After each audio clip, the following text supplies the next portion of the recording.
भारत एक ऐसा देश है जहाँ की संस्कृति हो, जहाँ के लोग हो, जहाँ का रहन सहन हो, जहाँ की वेशभूषा हो, सभी को लोग बहुत ज़्यादा पसंद करते हैं।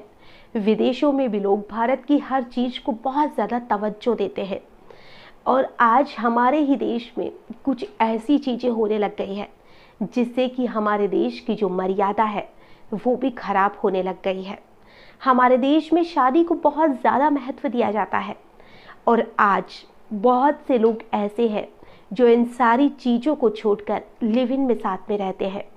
वहाँ तक भी ठीक है, वो लोगों की अपनी सोच होती है, लेकिन भारत में आज भी एक पत्नी को देवी का दर्जा दिया जाता है और भारत के लोग या भारत का कोई भी पति ये चीज़ कभी बर्दाश्त नहीं कर पाएगा कि उसकी पत्नी की तरफ कोई गलत नज़र उठा कर भी देखे।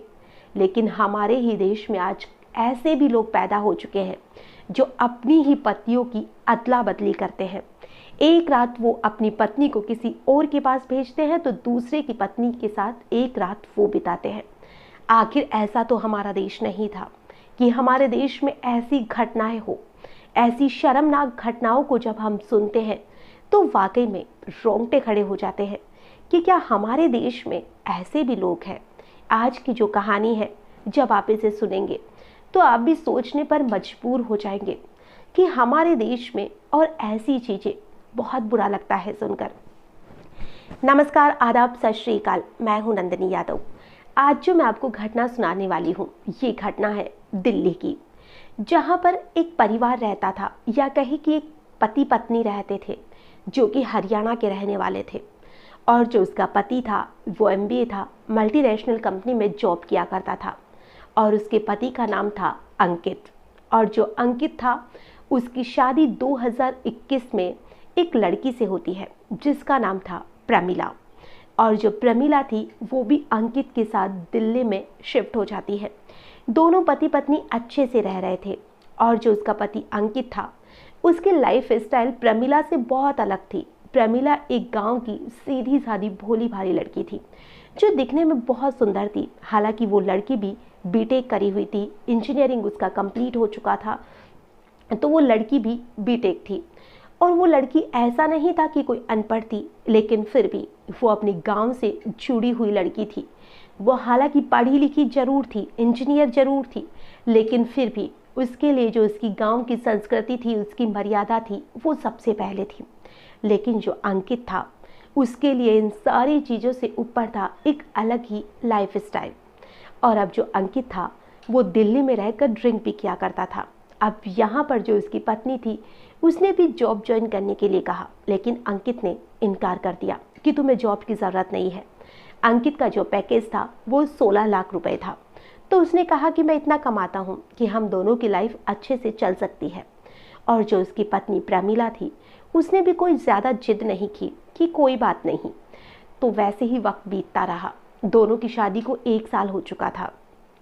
तभी एक दिन उसका पति अब कभी कभार ड्रिंक करके घर आता था। वो प्रमिला को भी ड्रिंक करने के लिए फोर्स किया करता था, लेकिन प्रमिला साफ इनकार करती थी कि मुझे ये चीज़ें पसंद नहीं है। लेकिन वो उस पर दबाव बनाता था और कई बार दबाव बनाने या उसको कसम खिलाता था, उसको फोर्स किया करता था।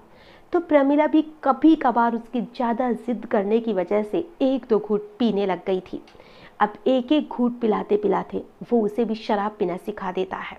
हालांकि प्रमिला को ये बिल्कुल पसंद नहीं था, लेकिन अपने पति की जिद और पति की खुशी के लिए वो ड्रिंक करना शुरू कर देती है। और अब जो उनका घर था उसी में दारू पार्टियाँ होने लग गई थी। जो अंकित के दोस्त थे वो उस घर में ड्रिंक करने आते थे, पार्टी करते थे। उनकी गर्लफ्रेंड्स वगैरह, पत्नी वगैरह भी उनके साथ आया करती थी। और अब ऐसे ही सारी चीज़ें प्रमिला को बहुत बुरा लगता था। अब जो प्रमिला थी वो प्रेग्नेंट हो जाती है और जब उसके पति को ये चीज़ पता चलती है कि प्रमिला प्रेग्नेंट है तो वो खुश होने के बजाय बहुत ही दुखी होता है। और वो प्रमिला से कहता है कि प्रमिला, अभी हमारी बच्चे पैदा करने की उम्र नहीं है। अभी हम मौज मस्ती करना चाहते हैं, घूमना है, फिरना है, बहुत कुछ करना है, तो मुझे अभी बच्चा नहीं चाहिए। प्रमिला उसे बहुत इनकार करती है, लेकिन वो नहीं मानता है और वो उस बच्चे को गिरवा देता है। अब प्रमिला थोड़ा परेशान रहने लग गई थी, लेकिन फिर कुछ ही महीनों में वो प्रमिला को बाहर घुमाने ले जाता है, उसका बहुत ख्याल भी रखता था। तो प्रमिला वापस से अपनी दैनिक दिनचर्या में लौट आती है। अब वक्त बीत रहा था। अब एक दिन उन्हीं के घर में एक पार्टी होती है और उसी पार्टी में प्रमिला को बहुत ड्रिंक पिलाई जाती है और उसको ड्रिंक पिलाने के बाद में जो उसका पति अंकित था वो उसी के एक दोस्त को उसी के बेडरूम में रात को भेज देता है और वो उसकी पत्नी के साथ दूसरे बेडरूम में चला जाता है, जहाँ पर कि अंकित के साथ जो उसकी पत्नी गई थी वो उस चीज़ों के लिए राजी थी, लेकिन प्रमिला के लिए चीज़ें बहुत मुश्किल थी या उसे तो पता ही नहीं था कि ऐसा भी कुछ होता है। अब प्रमिला को कुछ होश तो था कि उसके साथ कोई और व्यक्ति है, लेकिन प्रमिला इतना ज़्यादा होश में नहीं थी कि वो उसे अपने से दूर कर सके या उस इंसान को ढंग से देख सके। जब सुबह होती है उससे पहले वो व्यक्ति जा चुका था और अंकित उसके कमरे में आ चुका था। तो दूसरे दिन जो प्रमिला थी उसने अंकित से कहा कि मुझे ऐसा क्यों लगा कि कल मेरे साथ कोई और था। तो उसने कहा कि तुम्हारा दिमाग खराब हो चुका है, जब से बच्चे को गिराया है तुम फालतू फिजूल की बातें ज़्यादा करती हो। तो जो प्रमिला थी वो फिर इस चीज़ की तरफ ध्यान नहीं देती। उसे लगा कि शायद हो सकता है मैं गलत हूँ, और अब ऐसे ही ड्रिंक उसे पिलाई जाती थी। बीच बीच में जो भी उसके दोस्त होते थे उनको प्रमिला के साथ रात को भेज दिया जाता था। अब एक दिन जो प्रमिला है उसने सिर्फ ड्रिंक करने का नाटक किया, क्योंकि उसे विश्वास तो था कि उसके साथ गलत होता है, लेकिन उसके साथ सबूत नहीं था और उसने खुद ही कहा कि मैं खुद ही ड्रिंक कर लूँगी, और उसने ग्लास में डालकर उस ग्लास को इधर उधर कहीं पे गिरा दिया। और अब जो प्रमिला थी वो ड्रिंक करने के बाद में थोड़ा बेहोशी का सा नाटक करना शुरू कर देती है, और जब वो बेहोशी का नाटक कर रही थी उसके पहले वो पुलिस को फ़ोन कर चुकी थी कि यहाँ पर पत्नियों की अदला बदली का एक घिनौना खेल चल रहा है, जहाँ पर 5 जोड़े मौजूद थे और उसी के घर में जो फ्लैट उन्होंने ले रखा था उसी घर में वहाँ पर सामूहिक रूप से ये गंदा काम हो रहा था।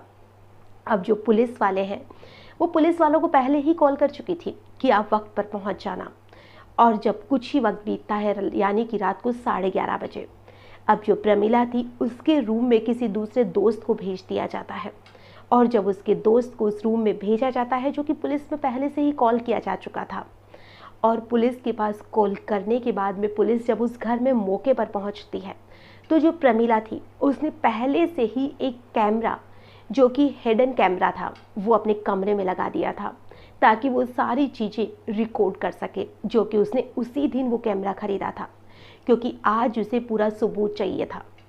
अब जब पुलिस उस घर में पहुंचती है, गेट खोला जाता है तो सभी लोग अपनी अपनी पत्नियों के साथ मौजूद थे, क्योंकि सभी को पुलिस के आने की भनक शायद लग चुकी थी।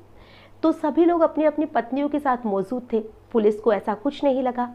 तो जो उसका पति अंकित था उसने कहा कि मेरी पत्नी का तो दिमाग खराब हो चुका है, उसके दिमाग में फालतू बातें ज़्यादा आती है। तभी जो उसकी पत्नी प्रमिला थी उसने वो कैमरा निकाला और उसकी सारी रिकॉर्डिंग पुलिस को दिखा दी, क्योंकि प्रमिला को भी ये पता चल चुका था कि उसके कमरे में उसका पति नहीं कोई और आ चुका है, क्योंकि वो बेहोशी का सिर्फ नाटक कर रही थी। और वहाँ पर जो उस कैमरे में जब पुलिस रिकॉर्डिंग देखती है तो सारी चीज़ें पुलिस के सामने आ चुकी थी, क्योंकि प्रमिला के साथ उसका एक दोस्त राजेश मौजूद था।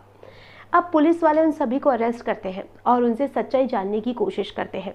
तो सारे दोस्त सच्चाई बता देते हैं और वो कहते हैं कि हम पांचों बहुत ही क्लोज फ्रेंड हैं और हम एक दूसरे की जो बीवियां हैं उसे भी एक दूसरे के साथ शेयर करते हैं, और ये वो सभी लोग करते थे।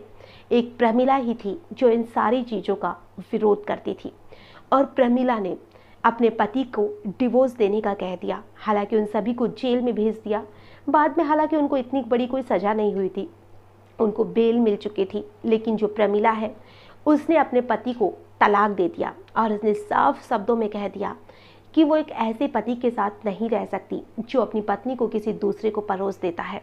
मुझे ऐसा पति किसी भी कीमत पर नहीं चाहिए। और अब जो प्रमिला है वो अपने पति से अलग रह रही है और उसका पति अंकित अलग रह रहा है। आज की जो घटना है इसे सुनाने का हमारा उद्देश्य ना ही किसी को परेशान करना है, ना ही किसी का भी दिल दुखाना है। हमारा उद्देश्य बस इतना सा है कि हमारा देश एक अलग तरह का देश है जिसमें इन सारी चीज़ों को, हस्बैंड वाइफ के रिलेशन को बहुत ज़्यादा महत्वता दी जाती है, और अगर हम इस रिश्ते की मर्यादा में रहेंगे वो ही हमारे लिए शोभा देता है। क्योंकि हमारे देश में या हमारे लिए ये घिनौनी चीज़ें शोभा नहीं देती जो पाश्चात्य संस्कृति का हिस्सा है। हमारे लिए हमारे देश की हर चीज़ अच्छी है जिसमें हम जी रहे हैं, और इन सारी चीज़ों में जो कि फालतू चीज़ें होती है इनमें कुछ नहीं पड़ा हुआ है।